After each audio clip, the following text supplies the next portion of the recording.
Hello बच्चों, कैसे हैं आप लोग। एक बार पुनः आपके अपने यूट्यूब चैनल अनुपम क्लासेस में आप लोगों का हार्दिक स्वागत है। मैं आशा करता हूं कि आप लोग स्वस्थ हों, मस्त हों और पढ़ाई में व्यस्त हों। तो डियर स्टूडेंट, आज के दिन हम शुरू करते हैं कंटीन्यूअस चार्ज डिस्ट्रीब्यूशन, सतत आवेश वितरण। क्या होता है सतत आवेश वितरण?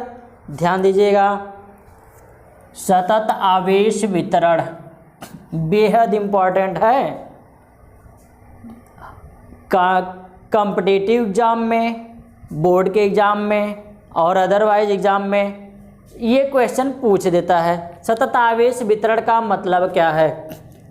कहने का मतलब ये है, अगर आवेश सतत है, लगातार प्रवाहित हो रहा है, कहने का मतलब ये है कि यदि किसी वस्तु में आवेश क्या है, कंटिन्यूअस फ्लो हो रहा है, इसका मतलब क्या होता है?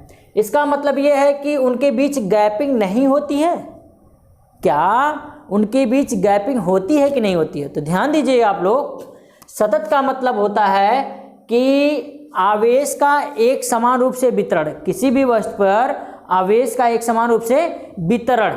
और वो जो वितरण होगा, मान लीजिए ये आवेश है, तो यह जो वितरण है किसी वस्तु पर वितरण जो होगा वह लगातार तो होगा, लेकिन उनके बीच बहुत क्या है, सूक्ष्म गैपिंग भी होती है, दूरियां भी होती हैं। ठीक, बहुत ही सूक्ष्म क्या होती हैं, दूरियां होती हैं। यानी कि सूक्ष्म दूरियों के तहत ही आवेश क्या होता है, वस्तु में वितरित होता है।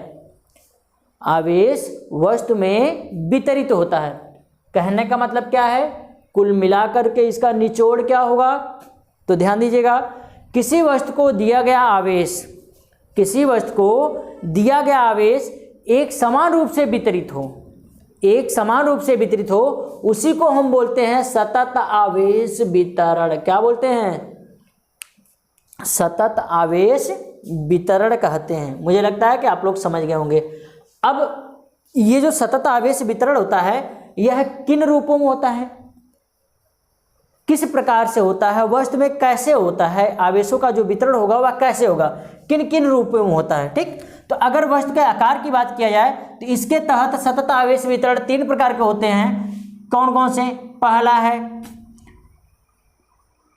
Linear charge distribution. Linear charge distribution,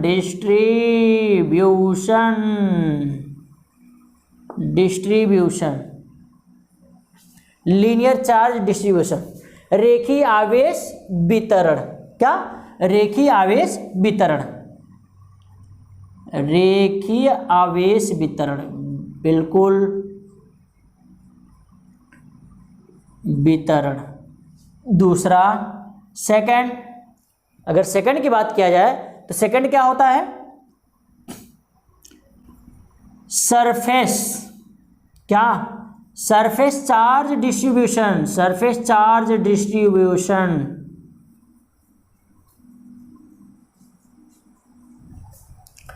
ये क्या है?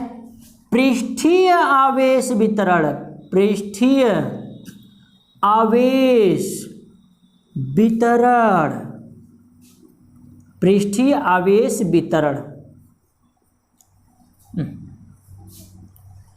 और थर्ड की अगर बात किया जाए, ध्यान दीजिए, थर्ड की अगर बात किया जाए तो थर्ड है वॉल्यूम।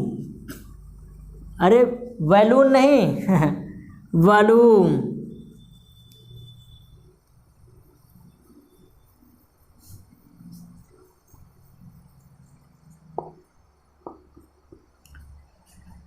यानी आयतन आवेश वितरण। ठीक, क्या होते हैं ये सब, किस प्रकार से वस्तु में आवेश का वितरण होता है, इनको और भी हम विस्तार तरीके से जानते हैं। तो आप लोग वीडियो के अंत तक बने रहिएगा। ठीक, और पेशेंस के साथ बने रहिएगा। बिना पेशेंस बनाए कुछ होने वाला नहीं है। आजकल जिंदगी में वही व्यक्ति सफल होता है जो शांत और धैर्य बनाए रखता है। क्या बनाए रखता है? धैर्य बनाए रखता है और मेहनत करता है, वही व्यक्ति सफल होता है। तो चलिए आगे बढ़ते हैं। लीनियर चार्ज डिस्ट्रीब्यूशन क्या होता है, रेखीय आवेश वितरण क्या होता है, इसको समझते हैं। मान लीजिए कोई छड़ है या कोई तार है, क्या है, तार है, वायर, ठीक, कोई वायर है। अब ये वायर लंबाई के अपेक्षा इसकी जो चौड़ाई यानी मोटाई है बहुत ही कम होगा, बहुत ही क्या होगा, कम होगा। तो यानी कि लंबाई की अपेक्षा इसकी मोटाई बहुत ही कम है। तो यानी कि अगर बोला जाए कि जो चार्ज का डिस्ट्रीब्यूशन है वह लंबाई के अनुरूप हो, वह क्या हो, लंबाई के अनुरूप हो। अब ये जो चालक तार है यह स्ट्रेट भी हो सकता है और सांप जैसा भी हो सकता है, यानी कर्व भी हो सकता है, ठीक है, कैसा हो सकता है, सांप जैसा, ठीक, यानी कर्व भी टेढ़ा मेढ़ा भी हो सकता है, ठीक। कहने का मतलब यह है कि जब वस्तु में आवेशों का जो वितरण है वह एक समान रूप से हो, लेकिन किसके अनुरूप, उसकी लेंथ के अनुरूप हो, किसके, लेंथ के अनुरूप हो, लंबाई के अनुरूप हो, किसके अनुरूप हो, लंबाई के अनुरूप हो। कुल मिला करके क्या होगा अगर परिभाषित किया जाए तो क्या, ठीक। देखिए क्या होता है, किसी वस्तु में क्या, किसी वस्तु में आवेश का वितरण, किसी वस्तु में आवेश का वितरण उसकी लंबाई के अनुरूप, उसकी लंबाई के अनुरूप एक समान रूप से हो। किसी वस्तु में आवेश का वितरण उसकी लंबाई के अनुरूप एक समान रूप से हो, उसी को हम क्या बोलते हैं, रेखीय आवेश वितरण। क्या बोलते हैं, रेखीय आवेश वितरण कहते हैं। जैसे ये है ना, मानिए इसकी लंबाई ये है, ठीक, और इसकी जो मोटाई है वह लंबाई की अपेक्षा बहुत ही कम है। तो यानी कि अगर आवेश का वितरण क्या हो रहा है, लंबाई के ही अनुरूप हो रहा है, लंबाई के ही अनुरूप हो रहा है, ठीक, तो ये क्या हो जाएगा, रेखीय आवेश वितरण। क्या हो जाएगा, रेखीय आवेश वितरण हो जाएगा, ठीक है। एक और बात ध्यान दीजिए आप लोग, इसी के साथ साथ इसके और भी फैक्टों को हम जान लेते हैं। अलग से अगर जानेंगे तो मामला गड़बड़ा जाएगा, ठीक। तो ध्यान दीजिएगा क्या होता है इसका फैक्ट। अगर बात किया जाए कि रेखीय आवेश वितरण में क्या आवेश को मापा जा सकता है क्या, यानी कि लंबाई के थ्रू आवेश क्या हो रहे हैं, वितरित हो रहे हैं, डिस्ट्रीब्यूट हो रहे हैं, क्या उनके आवेश को मापा जा सकता है क्या, ठीक। तो ध्यान रखिएगा, हाँ मापा जा सकता है। अगर मापने की बात किया जाए तो यहीं पर इसी लगे जान लेते हैं क्या, linear charge density, linear charge density, density, density, अरे भाई बन जा, हाँ, लीनियर चार्ज डेंसिटी, रेखीय आवेश घनत्व। कौन, रेखीय आवेश घनत्व, ठीक। अब ये क्या होता है, रेखीय आवेश घनत्व। मान लीजिए, ध्यान समझिएगा, मान लीजिए कोई चालक तार है, कंडक्टर वायर है, ठीक। अब इसकी जो लेंथ है वह मान लीजिए L है, कितनी है, L है, ठीक है। अब हम बात कर रहे हैं इसका एक छोटा सा बाबू सा नन्हा मुन्ना सा, इसकी एक लेंथ मान लीजिए, ठीक, क्या हो जाएगा, छोटी जो लंबाई है इसको मान लीजिए डेल्टा L है, क्या है, डेल्टा L है। अब चालक तार में आवेश वितरित हो रहा है, चालक तार में क्या हो रहे हैं, आवेश वितरित हो रहे हैं। तो अब हम क्या कर रहे हैं, छोटी सी लंबाई में हम ले रहे हैं, तो छोटी सी लंबाई में जो आवेश वितरित हुआ है वह हम मान लीजिए कितना हुआ है, dq हुआ है, कितना हुआ है, dq आवेश वितरित हुआ है, ठीक। तो क्या हो जाएगा, लीनियर चार्ज डेंसिटी क्या होगी, ध्यान दीजिएगा, प्रत्येकांक लंबाई में, प्रत्येकांक लंबाई में एक समान रूप से वितरित होने वाले आवेश की मात्रा को, प्रत्येकांक लंबाई में एक समान रूप से वितरित होने वाले आवेश की मात्रा को हम क्या बोलते हैं, लीनियर चार्ज डिस्ट्रीब्यूशन कहते हैं, लीनियर चार्ज डिस्ट्रीब्यूशन कहते हैं। ध्यान दीजिए, अगर बात की जाए इसके सिंबल की, ठीक, इसको हम किसे, ये क्या है, लैम्डा, लैम्डा है, क्या है, लैम्डा, ठीक। लैम्डा से रिप्रेजेंट करते हैं, लवंडा नहीं, लैम्डा, लैम्डा से रिप्रेजेंट करते हैं। ठीक, तो अगर बात किया जाए लैम्डा इज इक्वल टू क्या होगा, what is lambda, lambda is equal to क्या बोला गया था, प्रत्येकांक लंबाई में, प्रत्येकांक लंबाई, इसकी लंबाई क्या है, आंशिक लंबाई dl है। प्रत्येकांक लंबाई में एक समान रूप से वितरित होने वाले आवेश की मात्रा कितनी है, dq है, कितनी है, dq है। तो lambda is equal to dq upon dl, lambda is equal to क्या हो जाएगा, dq अपान dl हो जाएगा। ठीक, अब इसी लगे जो है कि इसकी यूनिट भी देख लेते हैं। यूनिट तो आप लोग जानते हैं, इसका मात्रा क्या हो जाएगा आवेश का, कुलाम, कुलाम, और इसकी मीटर, कुलाम प्रति मीटर हो जाएगा, क्या होगा, कुलाम प्रति मीटर। और एक बात ध्यान दीजिएगा, इसका कमेंट करके आप लोग को इसकी डायमेंशन बताइएगा, डायमेंशन इसकी क्या होगी। ठीक, कमेंट करके बताइएगा। चलिए आगे बढ़ते हैं, मुझे लगता है कि ये आप लोग समझ गए होंगे, समझ गए हैं, आगे बढ़े हैं, बिल्कुल। चलिए देखते हैं आगे, अगला पॉइंट क्या था, surface charge distribution, surface charge distribution, surface charge distribution.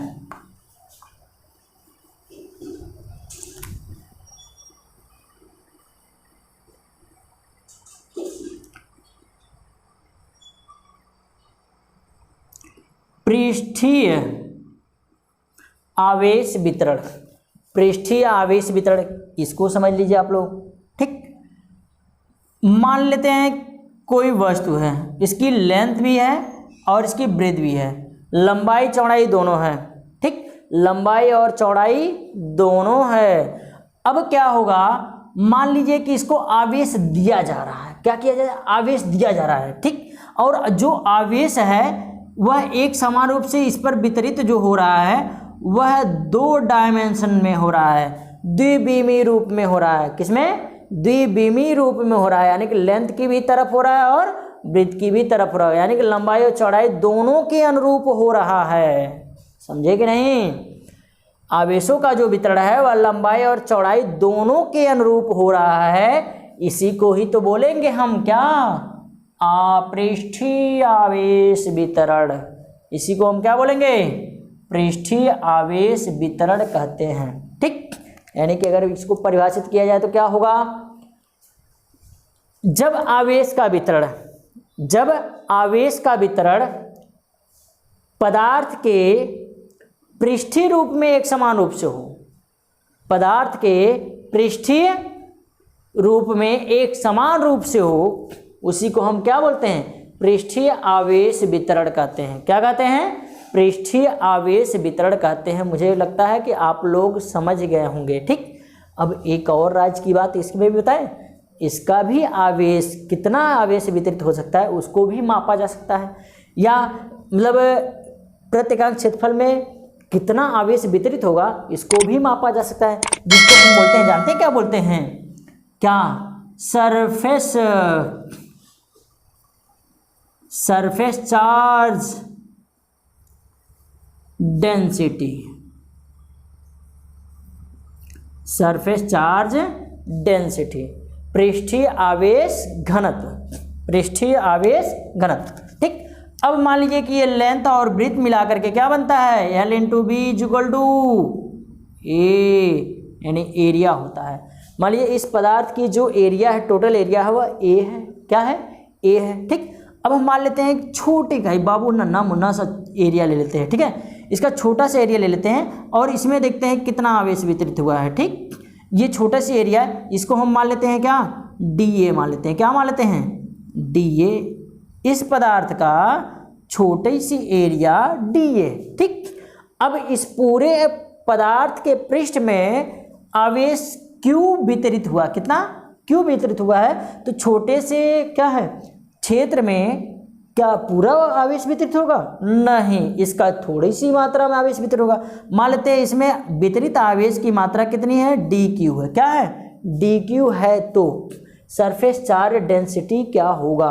ठीक है, ध्यान दीजिए, इसको हम डेंसिटी को यानी कि सरफेस चार्ज डेंसिटी को जानते हैं किससे रिप्रेजेंट करते हैं, किससे, सिग्मा से रिप्रेजेंट करते हैं, आधा ना, क्या, सिग्मा आधा ना। ठीक, सरफेस चार्ज डेंसिटी को सिग्मा से रिप्रेजेंट करते हैं। ठीक है, अब देख लेते हैं सरफेस चार्ज डेंसिटी यानी कि सिग्मा इज इक्वल टू क्या होगा। ठीक है, देखिए इसको हम क्या बोलते हैं, प्रत्येकांक क्षेत्रफल में, किसमें, प्रत्येकांक क्षेत्रफल में, किसी पदार्थ के प्रत्येकांक क्षेत्रफल में एक समान रूप से वितरित होने वाले आवेश की मात्रा को, एक समान रूप से वितरित होने वाले आवेश की मात्रा को हम क्या बोलते हैं, सरफेस चार्ज डेंसिटी यानी कि पृष्ठीय आवेश घनत्व कहते हैं। ठीक है, मुझे लगता है कि आप लोग समझे होंगे। आगे बढ़ते हैं, यूनिट देख लेते हैं इसका यूनिट क्या हो जाएगा, कूलाम पर मीटर स्क्वायर, कूलाम पर मीटर स्क्वायर हो जाएगा। ठीक, अब देख लेते हैं इसकी भी डायमेंशन, आप लोग कमेंट करके बताएंगे कि डायमेंशन क्या होगी, हम लास्ट में बताएंगे, समझिए ना। चलिए आगे बढ़ते हैं, समझ गए। ठीक, आगे बढ़ते हैं। अगला क्या था, अगला पॉइंट था क्या, वॉल्यूम, क्या था, वॉल्यूम चार्ज डिस्ट्रीब्यूशन था, यही था ना, वॉल्यूम चार्ज डिस्ट्रीब्यूशन।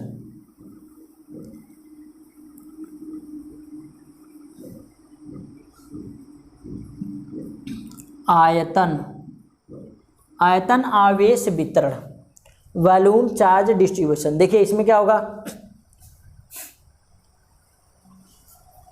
आयतन, आप लोग तो देखे ही होंगे कि कोई भी इस क्या है, ब्रह्मांड में वस्तु है, अगर उसका अस्तित्व है, समझ लीजिए कि वह 3D होगी। क्या होगी, 3D होगी, जरूर होगी। ठीक, 3D का मतलब त्रिविमी होगा, क्या होगा, त्रिविमी होगा। ठीक है, अब तक तो आप लोग पढ़ें कि आवेश का जो वितरण है वह या तो लंबाई के अनुरूप हो रहा था या लंबाई चौड़ाई दोनों के अनुरूप हो रहा था, एक साथ हो रहा था। ठीक है, अब क्या होगा कि कोई भी पदार्थ है उसमें अगर आवेश का वितरण हो रहा है, अगर आवेश का क्या हो रहा है, वितरण हो रहा है, तो समझ लीजिएगा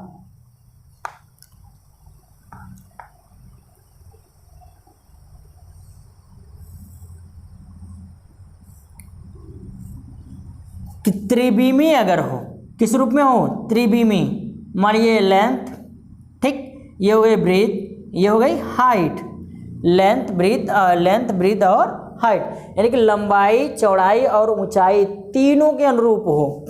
इसमें भी चार्ज डिस्ट्रीब्यूट हो, इधर भी हो, इधर भी हो। कहने का मतलब यह है चार्ज पूरे बॉडी में डिस्ट्रीब्यूट हो जाए, पूरे के पूरे क्या हो जाए, टोटल बॉडी में, अंदर बाहर, जिस तरह कोरोना अंदर बाहर फैला रहता है ना, फैलता है, उसी तरीके से अंदर बाहर सब तरफ चार्ज डिस्ट्रीब्यूट हो जाएगा। ठीक, यानी कहने का मतलब यह है जब किसी वस्तु में या किसी पदार्थ में चार्ज का जो डिस्ट्रीब्यूशन है वह त्रिविमी रूप में हो, यानी कि आयतनात्मक रूप में हो या आयतन के अनुरूप हो, उसी को हम क्या बोलते हैं, आयतन आवेश वितरण कहते हैं। उसी को आयतन आवेश वितरण कहते हैं। मुझे लगता है कि आप लोग समझे होंगे। एक बार फिर से चले देखिए, किसी भी पदार्थ में, किसी पदार्थ में आवेश का वितरण, किसी पदार्थ में आवेश का वितरण उसके आयतन के अनुरूप, उसके आयतन के अनुरूप एक समान रूप से हो, उसके आयतन के अनुरूप एक समान रूप से हो, उसी को हम बोलते हैं आयतन आवेश वितरण। उसी को क्या कहते हैं, आयतन आवेश वितरण कहते हैं। मुझे लगता है कि आप लोग समझ गए होंगे। ठीक, अब देखिए एक और राज्य की बात बता रहे हैं, इसके भी चार्जों को हम क्या कर सकते हैं, माप सकते हैं। ठीक, जिसको हम बोलते हैं volume charge density, volume charge density, volume charge density, आयतन आवेश घनत्व। क्या होता है ये आयतन आवेश घनत्व, आप लोग तो देखे ही हैं, लेंथ ब्रीथ और हाइट त्रिविमी रूप में हो रहा है। ठीक, अब मान लीजिए कि इसका जो आयतन होगा वह टोटल आयतन कितना होगा, v होगा। क्या हो जाएगा, v हो जाएगा। ठीक है, अब हम क्या करते हैं कि मान लीजिए कि यह जो पदार्थ है इसका एक छोटा सा हिस्सा, बाबू सा नन्हा सा मुन्ना सा एक छोटा सा हिस्सा ले लेते हैं। ठीक, इसका जो वॉल्यूम है वह मान लीजिए dv है। क्या है? dv है। क्या है? dv है। ठीक, और इसमें आवेश वितरित होगा। पूरे के पूरे बॉडी में आवेश वितरण मान लेते हैं q है, तो छोटे बॉडी में आवेश वितरण क्या q होगा? बिल्कुल नहीं। क्या होगा? मान लेते हैं dq हो गया। क्या है? dq है। ठीक, इस स्थिति में वॉल्यूम चार्ज डेंसिटी क्या होगा? एक बात और, वॉल्यूम चार्ज डेंसिटी को जानते हैं किससे रिप्रेजेंट करते हैं? रो से। किससे?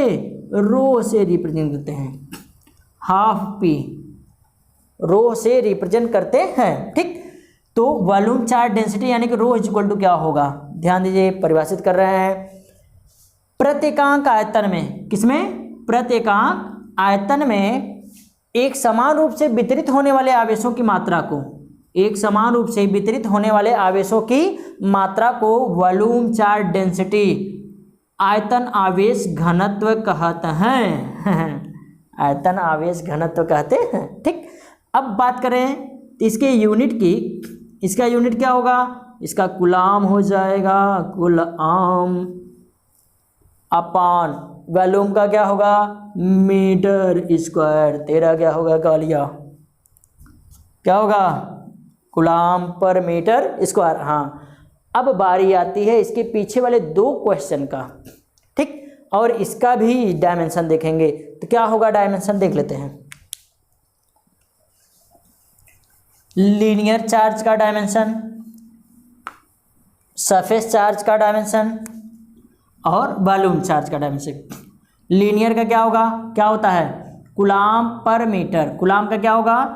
AT हो जाएगा और मीटर का L हो जाएगा। ठीक है, अब इसके बाद इसको हम कर लेते हैं तो ये हो जाएगा L-1 TA। ये हो गया क्या?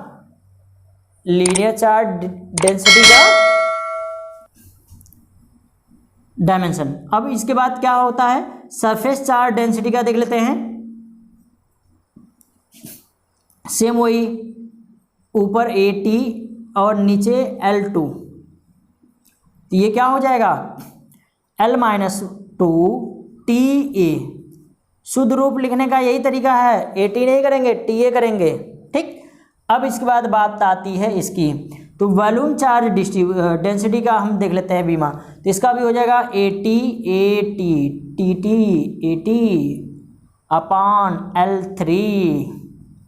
ये हो जाएगा क्या? L-3 TA। क्या करिएगा? ध्यान रखिएगा, बीमा बेहद ज़रूरी होती है, इसको जो है कि आप लोग रिवाइज कर लीजिएगा। ठीक, तो मुझे लगता है कि इतना आप लोग समझ गए होंगे। अब आगे बढ़ते हैं नेक्स्ट टॉपिक की तरफ। अब हम जानते हैं कि ये जो आवेश वितरण हो रहा था, ठीक, कोई भी चालक तार है उसमें आवेश वितरित हो रहा है, या कोई भी पदार्थ है, ठीक, उसमें आवेश वितरित हो रहा है। ठीक, अब उससे कुछ दूरी पर हम क्या करते हैं? कोई आवेश रख देते हैं, उससे कुछ दूरी पर आवेश रख देते हैं। तो क्या उन दोनों के बीच बल लगेगा या नहीं लगेगा? ठीक, अगर बल लगेगा तो कितना बल लगेगा, हम उसकी गणना कैसे करेंगे, यानी कैलकुलेशन कैसे करेंगे, देखते हैं आगे। क्या आवेश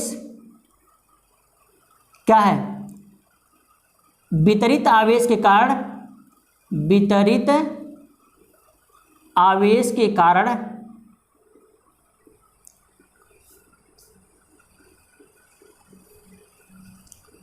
आरोपित वैद्युत बल,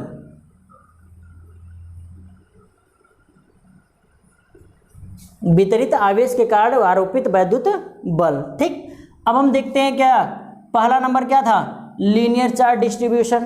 तो वही हो जाएगा, लीनियर चार्ज डिस्ट्रीब्यूशन पर क्या होगा वैद्युत बल, देख लीजिए। मान लेते हैं कोई चालक तार है, ठीक, इस पर आवेश वितरित हुआ है, इस पर क्या आवेश वितरित हुआ है, और जो आवेश वितरित हुआ है dq है। कितना है? dq है। और इसकी जो लेंथ है, लंबाई है, वह क्या है? dl है। क्या है? लंबाई dl है। ठीक, अब इसके एक बिंदु, मान लीजिए ये बिंदु हो गया ए, बिंदु ए से आर दूरी पर, कितने दूरी पर, आर दूरी पर कोई बिंदु बी है, क्या है, कोई बिंदु बी है। अब यहाँ पर आवेश एक है क्यू, एक आवेश क्या है, क्यू है, ठीक, ये कैपिटल क्यू मान लेते हैं, कैपिटल क्यू है, ठीक है। इस स्थिति में इसके द्वारा यानी कि लीनियर चार्ज डिस्ट्रीब्यूशन के द्वारा बिंदु बी पर जो आवेश क्यू है इस पर कितना बल आरोपित किया जाएगा, देख लीजिए आप लोग। तो इन दोनों के बीच वैद्युत बल लगेगा, कितना बल लगेगा, F इज इक्वल टू क्या होगा, F इज इक्वल टू क्या होता है 1/4πε0, 1/4πε0। अगर मान लेते हैं इनके बीच परावैद्युत पदार्थ यानी कि वायु या निर्वात है तो हम यही रख लेते हैं, ठीक, इनटू यहाँ का आवेश कितना चार्ज हो जाएगा, डी क्यू इंटू यहाँ का चार्ज Q अपान इनके बीच की दूरी R स्क्वायर हो जाता है, ओके, R स्क्वायर हो जाएगा, ठीक है। अब देखिए क्या होगा कि ध्यान दीजिएगा, ये जो लीनियर चार्ज डिस्ट्रीब्यूशन में लीनियर चार्ज डेंसिटी जो है, इसकी जो डेंसिटी है वह किसे रिप्रेजेंट करते हैं, मान लेते हैं लैम्डा है, लीनियर चार्ज डेंसिटी कितना है, लैम्डा है, ठीक है। तो क्या हो जाएगा, चूंकि lambda is equal to D Q upon D L होता है, ठीक। अब इसके बाद यहीं से आगे देख लेते हैं, तो D Q is equal to क्या होगा, D Q is equal to lambda into D L हो जाएगा, D Q is equal to lambda into D L हो जाएगा, बिल्कुल। तो यहाँ से निकाल लेते हैं F is equal to 1/4πε0 into D Q की वैल्यू क्या, lambda into D L, lambda into D L into Q upon R square हो जाएगा, अपान क्या हो जाएगा, आर स्क्वायर हो जाएगा, ठीक। अब आर अथवा लिख लेते हैं, इसको हम क्या सदिश रूप में, vector F is equal to 1/4πε0 into Q upon R square into lambda into D L, फिर इंटू, अब ये हम क्या कर रहे हैं, ये हो जाएगा यूनिट वेक्टर आर हो जाएगा, ठीक है, यही होगा, ठीक, ये होगा, ये उसका स्केलर क्वांटिटी है यानी कि उसका परिमाण है, ये उसका सदिश रूप है, ठीक है। यानी कि F is equal to 1/4πε0 lambda into D L into क्या होगा, D L into Q upon R square हो जाएगा, ठीक। अब इसके बाद समझ गए ना आप लोग, आगे बढ़ते हैं। अगला जो था वह क्या था, दूसरा पॉइंट, लीनियर क्या है, सरफेस चार्ज डिस्ट्रीब्यूशन। तो मिटाएं, बिल्कुल ध्यान से समझिएगा आप लोग, नहीं ध्यान से समझेंगे तो अपना भुगतेंगे फिर, ये जान लीजिए, इस बार बोर्ड का है। दूसरी टॉपिक है क्या है, सरफेस चार्ज डिस्ट्रीब्यूशन कारण वैद्युत बल, सरफेस चार्ज डिस्ट्रीब्यूशन के कारण वैद्युत बल देख लेते हैं।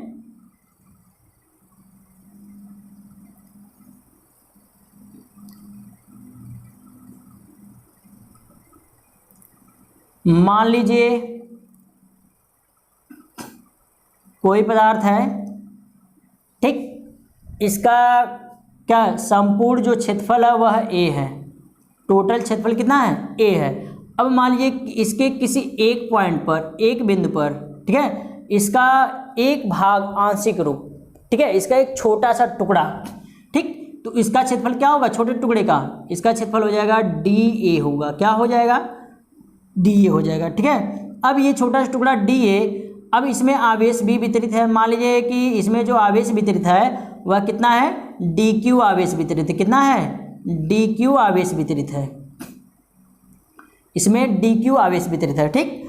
अब इसके बाद देख लेते हैं, यहीं से यहीं पर कोई बिंदु मान लेते हैं, बिंदु ओ मान लेते हैं, क्या मान लेते हैं, बिंदु ओ से आर दूरी पर, कितने दूरी पर, आर दूरी पर एक बिंदु स्थित है, मान लेते हैं बी बिंदु स्थित है, क्या बिंदु स्थित है, बी बिंदु। बी बिंदु पर कौन सा आवेश है, मान लीजिए क्यू आवेश स्थित है, कौन सा आवेश है, Q आवेश स्थित है। ठीक है, तो अब देख लेते हैं सरफेस चार्ज डिस्ट्रीब्यूशन के कारण बिंदु B पर जो आवेश Q है इस पर कितना बल आरोपित किया जाएगा। ठीक, देख लेते हैं, देखते हैं, बिल्कुल देखेंगे। क्या हो जाएगा, दो आवेशों के बीच लगने वाला बल F इज इक्वल टू, ध्यान दीजिएगा, सेम वही, अगर मान लेते हैं माध्यम का परावर्तांक वायु या निर्वात है तो K बराबर 1 माना जाएगा, 1/4πε0 K बराबर 1 मान लेते हैं, उसको लिखने की जरूरत ही नहीं पड़ेगी। ठीक है, यहाँ क्या हो जाएगा, DQ इंटू कैपिटल Q अपान बीच की दूरी r²। ओके ओके, अब ये हो जाएगा F is equal to 1/4πε0 into, ध्यान दीजिएगा इसके पहले सरफेस चार्ज डेंसिटी आप लोगों को पढ़ाएं, तो मान लेते हैं कि इसका जो डेंसिटी है वह क्या है, किसे रिप्रेजेंट करते हैं, रिप्रेजेंट किससे करते हैं, सिग्मा से, किसे, सिग्मा से, ध्यान दीजिएगा सिग्मा से रिप्रेजेंट करते हैं। ठीक, अब यहीं देख लेते हैं, चूंकि क्या होता है, सिग्मा इज इक्वल टू बताया गया इसके पहले DQ अपान DA। ठीक, so that DQ is equal to क्या हो जाएगा, DQ बराबर सिग्मा इंटू DA हो जाएगा।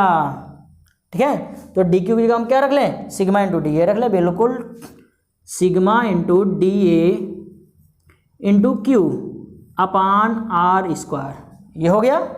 ठीक, अब इसके बाद इसका हम क्या कर लेते हैं, सदिश रूप देख लेते हैं।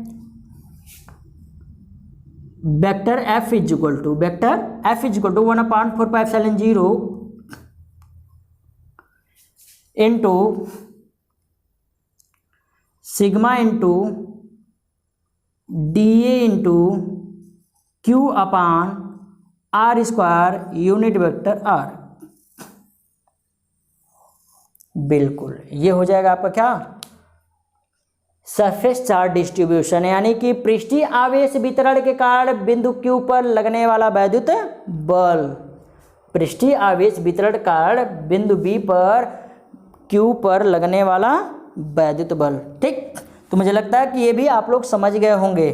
ठीक है, बिल्कुल एकदम आसान, एकदम हलवा है, चिंता मत करिए, एकदम जो है कि आप लोग चुटकियों में कर लेंगे। आगे बढ़ते हैं, तीसरा क्या था, वॉल्यूम चार्ज डिस्ट्रीब्यूशन। क्या था, वॉल्यूम चार्ज डिस्ट्रीब्यूशन, उसमें भी देख लेते हैं। वॉल्यूम चार्ज डिस्ट्रीब्यूशन में क्या होगा, सेम इसी तरीके से होगा।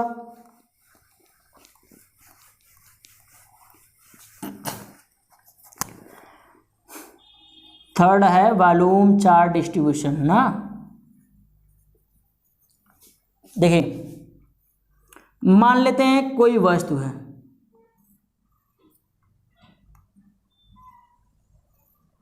क्या है, कोई वस्तु है। ठीक, 3 डायमेंशनल कोई वस्तु है।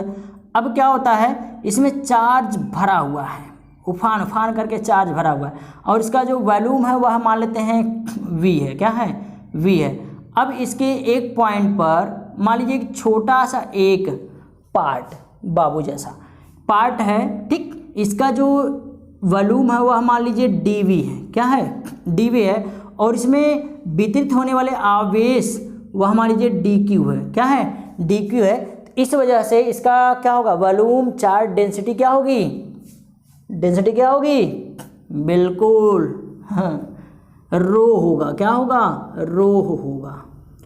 तो मान लेते हैं इस पदार्थ की वॉल्यूम चार्ज डिस्ट्रीब्यूशन रो है, रो इज इक्वल टू, ठीक, आप लोग तो जानते ही हैं DQ/dV।